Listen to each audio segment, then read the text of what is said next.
Öz vücudunuzda bir səyahətə çıxsaz, bu səyahətdə sizi inanılmaz sürprizlər gözlədiyini görəcəksiniz. Bu proseslər ilk insanlardan tutmuş bugünə qədər bütün insanların bədənində eyni mexanizmlə çalışır. Məsələn, qulağımız sadəcə müəyyən hüdudlarda olan səs tezliklərini eşidə bilir. Bundan daha güclü eşitmə qabiliyyətinizin olmağını istəyə bilərsiniz. Amma düşünün, yerdə gəzən qarışqanın belə ayaq səslərini eşitmiş olsaydınız, bu sizə həddən artıq narahatlıq verərdi. Və yaxud insan dərisinin altında yerləşdirilmiş reseptorların işini düşünün.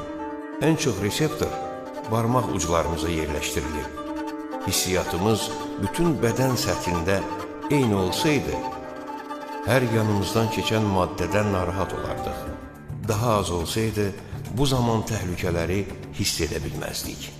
Yaşadığımız müddətdə neçə dəfə cümlə qurmuşuq. Bunun üçün səs tellərimizi hansı məsafədə aralamaq lazımdır və onları hansı tezlikdə titrətməliyik deyə heç düşünmürük. Ağzımızdakı, dilimizdəki onlarla əzələnin hansını hərəkət etdirməli olduğumuzu hesablamırıq. Bəli, biz danışmaq üçün heç bir əziyyət çəkmirik. Bütün bu hesablamaları hüceyrələrimiz bizim əvəzimizə edir.